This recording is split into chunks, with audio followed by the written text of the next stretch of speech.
陈晨，王玄战在此。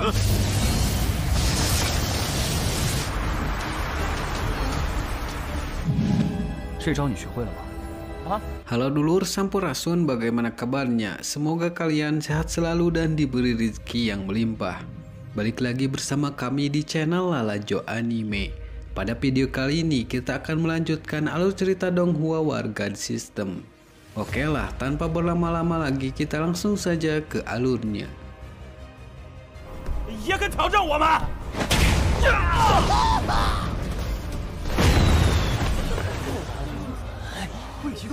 Di video sebelumnya, dalam pertarungan bebas, Anlin berhasil mengalahkan beberapa murid. Ia juga bertemu dengan murid terkuat kedua yang bernama Liu.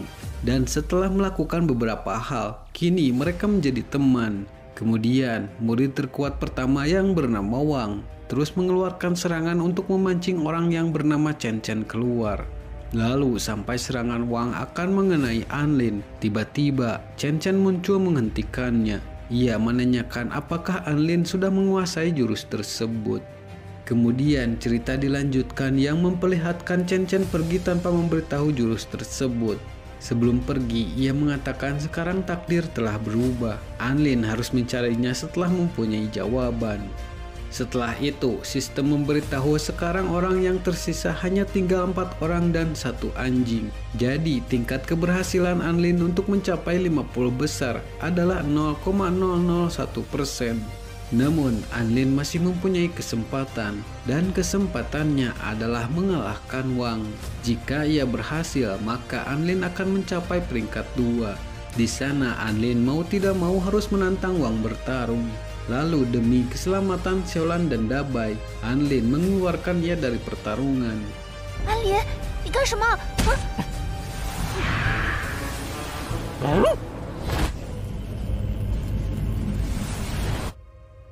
Pada awalnya, tantangan Anlin tidak diterima oleh Wang dan malah ditertawakan. Namun, Wang tambah kesal karena Chen Chen tidak mau menemuinya. Jadi, ia akan melampiaskan kekesalannya pada Anlin. Di sana, para guru sedikit cemas karena pertarungan itu mempertaruhkan nyawa Anlin. Tapi Guru Ming menyadari Anlin sedang memasuki sebuah batasan yang misterius. Jika mereka menghentikannya, maka akan sangat disayangkan.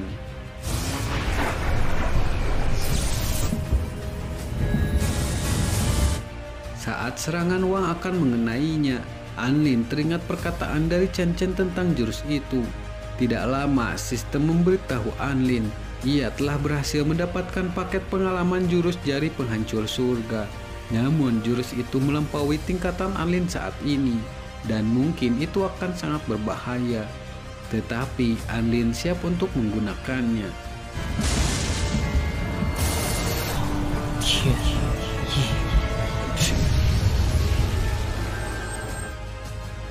Kemudian terlihat Wang lah yang keluar dari arena pertarungan. Dengan begitu, Anlin berhasil mendapatkan peringkat kedua. Melihat pertarungan tadi, orang-orang jadi bangga pada Anlin. Lalu tetua memutuskan 3 murid yang akan pergi ke dunia fana. Yang pertama ketua kelas, kedua Xiaolan, dan ketiga Weiji. Namun Weiji dibatalkan dan digantikan oleh Anlin. 之战的记忆就结束了。 因为消耗过大，成了全派最强。Namun setelah pertarungan itu, Anlin pingsan selama 10 hari. Ia sangat beruntung karena pil sihir dari tetua besar bisa menyelamatkan hidupnya. Dan sekarang orang-orang sangat menyambut Anlin. Dari yang dijuluki pengguna orang dalam, sekarang menjadi yang terkuat di seluruh sekte. Scene berpindah 1 bulan setelah itu, di mana tetua besar mengumumkan sebuah masalah. Segel menara Zhenyao di negeri Hanxiu telah rusak, dan buruknya lagi, Raja Siluman berhasil kabur. Untuk itu, Aliansi Langit mengutus murid terbaik mereka untuk menjadi bentara. Tujuannya ke dunia fana adalah membasmi siluman dan memulihkan menara Zhenyao. Seperti yang disebutkan tadi, orang yang akan pergi adalah Anlin, Xiaolan, dan ketua kelas. Di sana, Weiji sangat kesal karena Anlin telah menggantikannya. Belum lagi tetua besar menunjuknya sebagai ketua tim dalam misi itu. Kemudian tetua besar memberikan kesempatan Anlin untuk berbicara sepatah dua patah kata. Di sana, Anlin membuat semua orang terkejut karena ia akan menjadi jembatan antara dunia fana dan spiritual. Untuk itu, ia akan membuka jasa titip untuk berbelanja di dunia fana.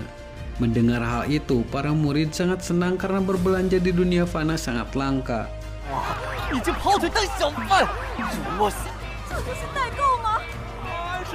Tidak lama, Liu juga datang mempromosikan game online. Ia dan Anlin telah menciptakan klub game online pertama di dunia spiritual. Klub itu hanya akan bermain game saja. Mereka tidak akan berlatih sama sekali.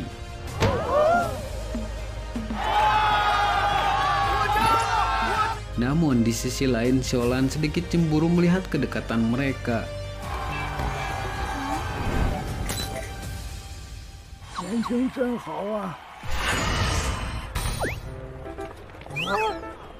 Xin berpindah keesokan harinya di rumah Anlin. Terlihat banyak murid yang tertarik dengan jasa titipnya. Saking banyaknya, ia dibantu oleh Su dan Xiaolan di pendaftaran dan ketua kelas sebagai penertibnya.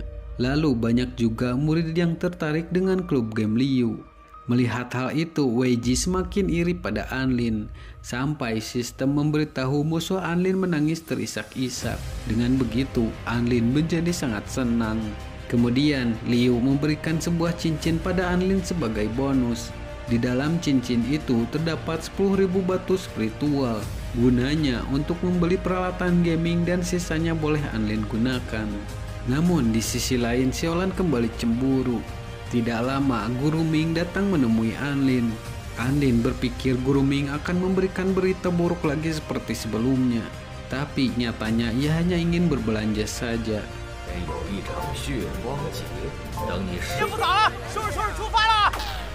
Setelah Anlin pergi, Xiaolan menanyakan apa yang ingin Guru Ming katakan pada Anlin.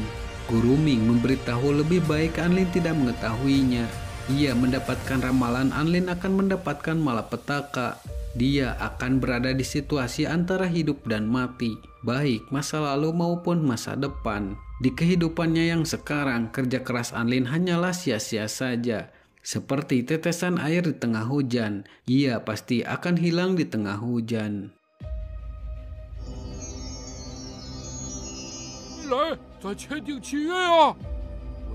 Kemudian Xin berpindah saat mereka akan pergi. Di sana Xiaolan sangat khawatir dengan perkataan Guru Ming. Dan saat ketua kelas membuka portalnya, tiba-tiba Anlin ditarik oleh sesuatu.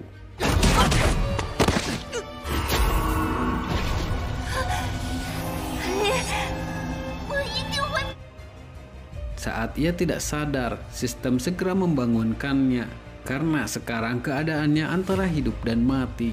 Mereka sudah sampai di langit pinggir negeri Hanxiu dengan ketinggian 3.600 meter di atas permukaan laut. Jika Anlin tidak menemukan cara untuk mendarat, maka mereka akan mati. Dan di sana sistem tidak bisa membantunya. Anlin harus mencari caranya sendiri. Di saat itu, Anlin memilih menggunakan skill teratai tanah untuk menahan benturan. Lalu berpindah di permukaan, terlihat satu bunga yang bisa bicara. Setelah latihannya selama 100 tahun, bunga itu berhasil berbicara dan mendapatkan penyerapan spiritual. Kemudian ia berubah wujud menjadi roh yang membutuhkan tubuh.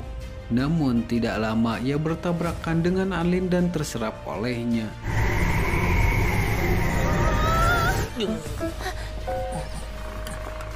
Setelah berhasil mendarat, tidak lama ketua kelas juga berhasil menyusulnya. Tapi hal yang aneh terjadi. Bunga itu malah tumbuh di kepala Anlin. Di saat mereka kebingungan, datang seorang wanita yang bernama Tian Lingling. Ia adalah anggota pelacak dari aliansi praktisioner.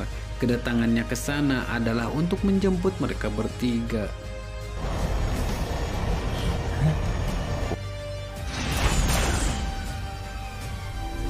Sesampainya di markas aliansi, Anlin sedikit kecewa pada Tian karena ia tidak menyambutnya dengan sopan. Kemudian mereka sempat berdebat karena perbedaan kekuatan.